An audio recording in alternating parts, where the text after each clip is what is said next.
Dear students, let us see solution of the problem which is left for you in my last video. Problem is that consider a half ring of charge density lambda lambda. Lambda is charge density and radius of a ring is r. Okay, and we have to calculate the force at origin where capital charge Q is kept. Now to calculate the force at Q, at first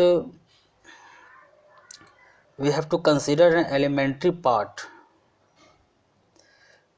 because here this is a point charge but this is not a point charge. So we consider elementary part, elementary charge, and apply Coulombic interaction. Okay, consider an elementary part at an angle theta. ठीक है, तो यहाँ पे theta पे आप एक D theta part consider किए हैं, तो यहाँ पे जो चार्ज होगा इस एलिमेंट्री पार्ट पे, तो वो चार्ज आपका जो डी क्यू होगा, d q is nothing but lambda, lambda is a charge density and r into d theta is the length of this elementary part, and due to this elementary part force at Q, due to this elementary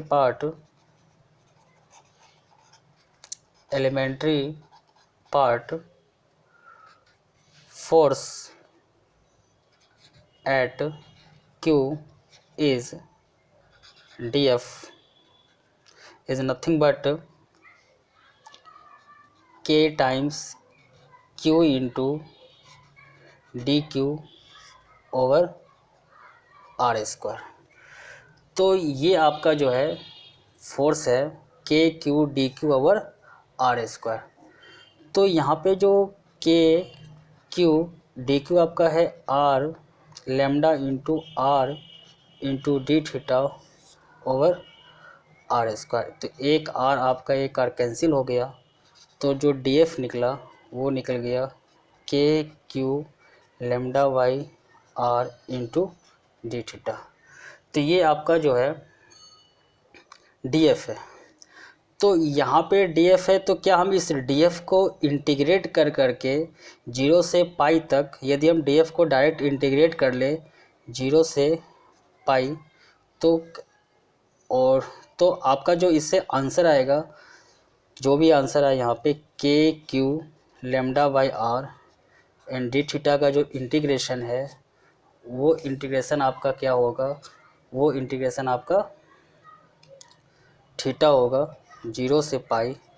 तो यहाँ से जो आपका answer आया है k q lambda by r into pi, तो क्या आपका ये आंसर सही है? आप इसे डायरेक्ट इंटीग्रेट कर देते हैं 0 से पाई तक, तो आपको ये आंसर आता है. क्या ये सही है? तो आपका जो ये आंसर है, ये आंसर आपका सही नहीं है. आप प्रॉब्लम को ऐसे प्रोसीड नहीं कर सकते हैं. क्यों नहीं कर सकते प्रॉब्लम को ऐसे प्रोसीड? क्या इसमें तकलीफ़ है? तो इस चीज़ को आप समझिए. तो अब जब यहाँ पे आप डायग्राम को देखेंगे ढंग से, तो ये आपको डायग्राम दिखाई देगा कि आप यहाँ पे जो एलिमेंट्री पार्ट है, due to this elementary part जो फोर्स आपका इस डायरेक्शन में है. यदि आप यहाँ पे कोई एलिमेंट्री पार्ट काटते हैं तो फोर्स आपका इस डायरेक्शन में. तो इस रिंग पे जितने सारे एलिमेंट्री पार्ट है, उसके वजह से जो फोर्स यहाँ पर वो डिफरेंट डायरेक्शन में है. तो आप डायरेक्ट आप सारे फोर्स को ऐड नहीं कर सकते हो, क्योंकि आपके फोर्स का डायरेक्शन जो है वो आपका डिफरेंट है. इसलिए आपका जो ये मेथड है, आप इस मेथड से आप डायरेक्ट आंसर नहीं कैलकुलेट कर सकते हो. ठीक है, तो अब तो हम कैसे निकालेंगे इस प्रॉब्लम को, इस प्रॉब्लम को देखिए, क्योंकि बच्चे अब ये भी करते हैं तो वहाँ पे क्या दिक्कत है, हम ऐसा क्यों नहीं कर सकते हैं, हम उस बात को आपको समझाने की कोशिश किए। तो हम लोग अब यहाँ पे क्या करेंगे, तो ध्यान से देखिएगा कि आपका जो है वही आपका एक रिंग था, ठीक है, आपका पॉजिटिव चार्ज यहाँ पे है और आपको सेंटर पे फोर्स निकालना था। तो आप सेंटर पे फोर्स निकालना है तो आप ढंग से देखिएगा कैसे हम कैलकुलेट करते हैं। तो यहाँ पे आप थीटा पे जा कर के एक एलिमेंट्री पार्ट काटे थे डी थीटा, ठीक है, और यहाँ पे फोर्स का जो डायरेक्शन था आपका डी एफ था, जो हम कैलकुलेट यहाँ पे कर चुके हैं। तो ये आपका थीटा है, तो ये भी आपका थीटा है, तो यहाँ पे इसका एक कंपोनेंट हो गया डी एफ कॉस थीटा और एक कंपोनेंट आपका निकल गया डी एफ साइन थीटा। तो इस टाइप से आप दोनों कंपोनेंट अलग अलग निकाल लिए। तो आप सारे, क्योंकि आप यहाँ पे एलिमेंट्री पार्ट के यहाँ पर भी आपका एक कंपोनेंट ये था, एक कंपोनेंट ये था, आप कहीं भी यदि लेंगे कोई भी एलिमेंट्री पार्ट तो इसका दो कंपोनेंट होगा, एक एक्स के लॉन्ग होगा, एक आपका वाई के लॉन्ग होगा। तो आप एक्स कंपोनेंट को अलग ऐड कर लीजिए, वाई कंपोनेंट को आप अलग ऐड कर लीजिए। तो हम यहाँ से यदि एफ एक्स निकालते हैं तो F x is nothing but integration of D F cos theta 0 से पाई, ठीक है। तो आप इस तरह से निकाल सकते हैं। तो 0 से पाई आपका डी एफ कॉस थीटा, तो डी एफ का जो वैल्यू आपका यहाँ पर है के क्यू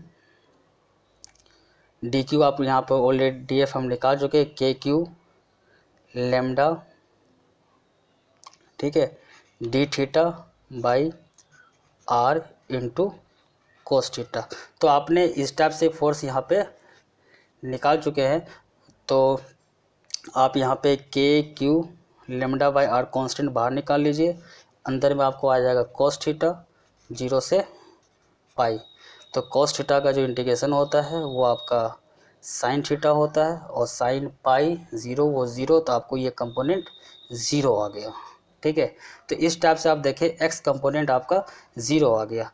जब आप वाई कंपोनेंट यहाँ पे निकालेंगे तो हम यहाँ पे वाई कंपोनेंट निकाल लेते हैं। तो एफ वाई, तो वाई कंपोनेंट आपका वही आएगा k q lambda by r, but आपका जो इंटीग्रेशन पार्ट में आएगा वो आपका आएगा sine theta into d theta 0 से पाई।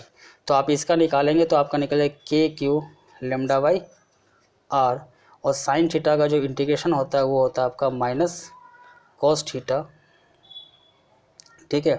तो साइन थीटा का जो इंटीग्रेशन आपका हुआ ये आपका क्या निकल गया, माइनस कॉस थीटा 0 से पाई। सॉरी, यहाँ पे आपका कॉस थीटा है, कॉस थीटा का जो इंटीग्रेशन होगा आपका साइन थीटा आएगा, ठीक है, चेक कर लीजिए। तो यहाँ पे आ गया कॉस पाई, तो आपका निकल गया minus cos pi -1 minus cos 0 +1, तो आपको निकल गया यहाँ पे 2 के क्यू लेमडा बाई आर। तो आपका ये जो है ये आपका वाई के लॉन्ग आपका फोर्स निकल गया, ठीक है। आपका एक्स के लॉन्ग जो आपका फोर्स क्या आपका 0 है। तो इस टाइप से हम प्रॉब्लम को सॉल्व कर सकते हैं। ऐसे आप देखेंगे भी यहाँ पे तो आपको एक चीज़ और दिखाई देगा कि यहाँ पे हम देख रहे हैं कि यहाँ पे आप ये एलिमेंट्री पार्ट लिए तो इसका एक कंपोनेंट ये हुआ और एक कंपोनेंट आपका ये हुआ। जब आप एलिमेंट्री पार्ट यहाँ लेंगे तो इसका एक कंपोनेंट ये हुआ, एक कंपोनेंट आपका ये हुआ। तो आपका एक्स कंपोनेंट जो है कैंसिल हो रहा है, केवल आपका वाई कंपोनेंट जो है जो डाउनवर्ड डायरेक्शन में वो आपको फोर्स यहाँ पे दे रहा है, इसलिए आपका एक्स कंपोनेंट 0 हो गया और जो आपका वाई कंपोनेंट है वो आपका 0 नहीं था। Okay, thank you.